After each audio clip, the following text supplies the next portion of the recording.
వికేంద్రీకరణ వేరు, అభివృద్ధి వికేంద్రీకరణ వేరు. ఇప్పుడు రాష్ట్ర వ్యాప్తంగా ఈవేళ సరే, అప్పుడు మొన్న మీరు ఉన్నారు వైసీపీ అధికారంలో, ఇప్పుడు కూటమి సర్కార్ అధికారంలో, రేపు ఏ పార్టీ అధికారంలోకి వస్తే ఎవరు ఊహించలేం. బట్ ఎవరి అధికారులు రాష్ట్రం ముఖ్యం, రాష్ట్ర ప్రతిష్ట ముఖ్యం. ఇప్పుడు రాష్ట్ర ప్రతిష్టని అంతర్జాతీయంగా దిగజార్చే విధంగా ప్రవర్తించడం ఎంతవరకు కరెక్ట్ అని టీడీపీ ప్రశ్నిస్తోంది. మెయిల్స్ పెట్టారు, మళ్ళీ అమరావతికి సంబంధించి అమరావతి నిధులు వస్తుంటే మళ్ళీ అడ్డుకుంటున్నారు అని. మీ వాయిస్ మ్యూట్ లో పడుతుంది, ఒకసారి చెక్ చేయండి రవి గారు. రవి గారు ఒకసారి మీకు నా వాయిస్ వినిపిస్తుంది రవి గారు? మీ వాయిస్ మ్యూట్లో పడుతుంది, చెక్ చేయండి ఒకసారి. మ్యూట్లో పడినట్టుంది, మళ్ళీ వాయిస్ వినిపించట్లా. మీది మ్యూట్లో పడ్డట్టు అన్మ్యూట్ చేయండి, అన్మ్యూట్ చేయండి. ఇప్పుడు మేము రాజధాని చెప్పాము, ప్రజలకు నచ్చలేదు, లేకపోతే నచ్చిందో లేకపోతే ఈవీఎంలు మాయో ఏదో మొత్తానికి మళ్ళీ ఈవీఎంలు అయిపోయింది. మీరు అధికారంలోకి వచ్చారు, మీరు అధికారంలోకి వచ్చాక మీరు ఏం చేస్తున్నారు చెప్పండి. రవి గారు మీకు సూటి ప్రశ్న.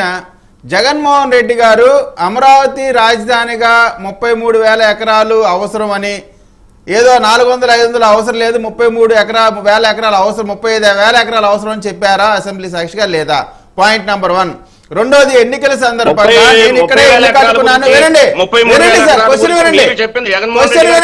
క్వశ్చన్ వినండి. నేను ఇక్కడే ఇల్లు కట్టుకున్నాను, ఆఫీస్ కట్టుకున్నాను, ఇక్కడే అమరావతి ఉంటుంది, ఇక్కడ అమరావతిని మార్చము అనేటువంటి మాట ఎన్నికల ప్రచారంలో ఆల రామకృష్ణారెడ్డి మంగళగిరి క్యాండిడేట్ గా ఉన్నప్పుడు ఆయన ప్రచార కార్యక్రమంలో వెళ్ళినప్పుడు ఆయనతో పాటు జగన్మోహన్ రెడ్డి గారు అమరావతి ప్రాంతంలోనే రాజధాని ఉంటది అనేటువంటి మాట చెప్పారా లేదా? చెప్పిన తర్వాత ముఖ్యమంత్రి అయిన తర్వాత ఏరు దాటినాక తప్ప దగ్గర పెట్టినట్టు మీరు ఎందుకని రాజధాని 3 రాజధానులు అన్నారు? Point number 1. రెండోది, మీరు 3 రాజధానులకు సంబంధించి మీరు తీసుకున్న ఒక్క పైసా పని మీరు ఏం చేశారో చెప్పండి. మీరు న్యాయ రాజధాని కర్నూలు అన్నారు, మీరు ఒక్క లెటర్ అన్న రాశారా? ప్రభుత్వ పరంగా మీరు తీసుకున్న ఒకే ఒక కార్యక్రమం చెప్పండి, ఒక్క నయా పైసా ఖర్చు పెట్టి చూపండి.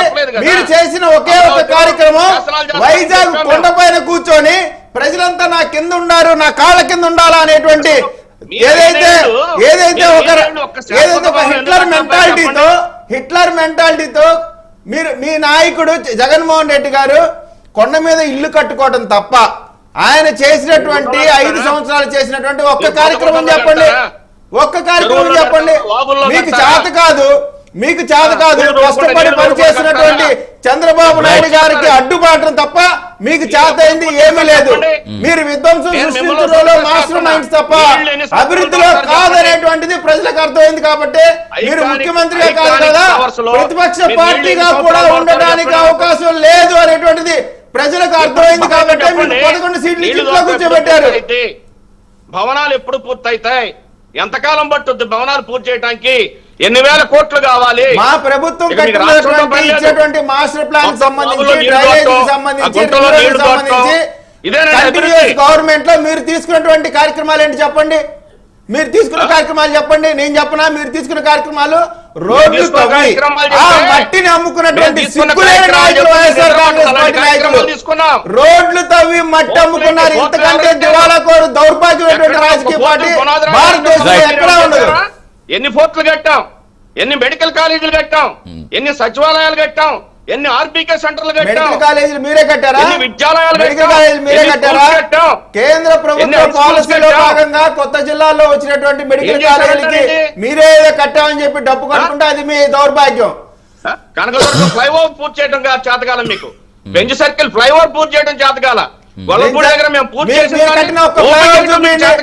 మీరు ఫ్లైఓవర్ కట్టింది మేము, చంద్రబాబు నాయుడు గారు నాయకత్వం కనకదుర్గం ఫ్లైఓవర్ కట్టాం, ఫ్లైఓవర్ కట్టింది మేము. మీరు కేవలం రిబ్బన్ కట్టింగ్లు మాత్రమే చేశారు. ఎక్కడ రిబ్బన్ కట్టింగ్లు అండి? ఇంకా నయం చంద్రబాబు నాయుడు కట్టారు కదా అని చెప్పి ఆ ఫ్లైఓవర్ కూడా మీరు పూర్తి చేసేవాళ్ళు. ప్రభుత్వాలు రాజ్యాంగ వ్యవస్థలు ఒప్పుకోవు కాబట్టి మీరు ఊరుకున్నారు. కానీ అదే అంబేద్కర్ గారు రచించిన రాజ్యాంగం లేకపోతే ఖచ్చితంగా ఆ ఫ్లైఓవర్లు కూడా కూల్చేటువంటి నికృష్టమైనటువంటి మెంటాలిటీ కలిగినటువంటి ప్రభుత్వం. ఏ విధంగా బాగుపడ్డా చూద్దరు కానీ రండి. ఏంటండి అమరావతిలో ఏంటండి ఏమన్నా ఉందా అక్కడ? రైట్, అంటే ఒకటి అమరావతి రాజధాని అని ఫుల్ ఫ్లెడ్జ్డ్ గా అందరూ క్లియర్ చేస్తారు రవికుమార్ గారు. ఇప్పుడు ఏం చెయ్యాలి? ఇప్పుడు ఇంకా రాజధాని లేని రాష్ట్రంగానే మనం మిగిలిపోవాలి ఎన్నాళ్ళైనా? లేదు, ఒక రాజధాని అంటూ ఉంటే తర్వాత అభివృద్ధి అనేది ఎలా జరుగుతుంది అనే దిశగా ఆలోచించాలి. మా అభిప్రాయం ప్రజలకు నచ్చలేదు అనుకుంటున్నాను నేను. ప్రజలకు నచ్చకపోతే మేము ఓట్లు వేస్తారంటారా? ఓడిపోయి ఉన్నాం. ప్రజలకు నచ్చకపోతే అన్ని ఇప్పుడు సీట్లు ఇచ్చి వాళ్ళు ఓట్లు గెలిచారు. వేస్తారంటారా? 14 నెలల కాలం గడిచిపోయింది. వీళ్ళు ఏం చేస్తారో చెప్పండి, వీళ్ళ స్టాండ్ ఏంటో చెప్పమనండి. మా స్టాండ్ అమరావతి, అమరావతి మా రాజధాని, ఆంధ్రప్రదేశ్ రాజధాని అమరావతి. సింపుల్. దాంట్లో స్టాండ్ కి అవకాశం ఉంది. మేము క్లియర్ గా చెప్తాను, ఆంధ్రప్రదేశ్ రాజధాని అమరావతి. మీరు చెప్పండి, 19 నుంచి 24 వరకు ఆంధ్రప్రదేశ్ రాజధాని ఏదో టకామని చెప్పండి. చెప్పండి అమరావతి గురించి. 19 నుంచి 24 వరకు ఆంధ్రప్రదేశ్ రాజధాని పేరు చెప్పండి. 19 నుంచి 24 వరకు ఆంధ్రప్రదేశ్ రాజధాని పేరు చెప్పండి. లేదా పేరు లేదా చెప్పండి, తెలిసే చెప్పండి. ఇంకా మీ పుణ్యాన చెప్పండి. రైట్. అంటే కాదు రవికుమార్ గారు, సరే ఇప్పుడు ఎవరి ప్రభుత్వ పాలసీలు వాళ్ళకు ఉంటాయి, కానీ రాష్ట్రానికి గుండెకాయ రాజధాని. మేము పరిపాలన కొనసాగించాం. 3 రాజధానులు అంటే ఏంటి? కార్యనిర్వాహక రాజధాని, శాసన రాజధాని, లీగల్ రాజధాని. అదే మాటలు మళ్ళీ ఆయన చంద్రబాబు గారు కూడా చెప్పారు. కావాలంటే వీడియోలు చూపిస్తాం. ఏ 3 ఆయన చెప్పారు. మేము అమరావతిని తీసేస్తామని చెప్పలేదు కదా. శాసన రాజధాని అమరావతి ఉంటుందని చెప్పాం.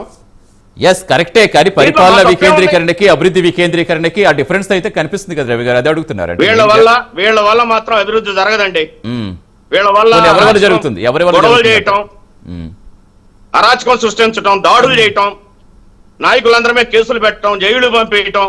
ఇది కేవలం ఇది ఒక ఎజెండా. ఎందుకంటే భయపెట్టేసి మళ్ళీ అధికారంలోకి ఎలా రావాలి, నాయకులను భయపెట్టాలి, కార్యకర్తలు భయపెట్టాలి, అక్రమ కేసులు పెట్టాలి, ఒకళ్ళ జైల్లో మహేష్ గారు కేంద్ర సహకారం కూడా ఉంటేనే రాష్ట్ర అభివృద్ధి జరుగుతుందని బీజేపీతో జట్టు కలిసేలా చేసి పవన్ కళ్యాణ్ గారు ఇప్పుడు ఇంకా అమరావతి కూటమి సర్కార్ ఏర్పడి, ఒక్క నిమిషం రవి గారు ఒక్క నిమిషం ఆన్సర్ తిరిగాను.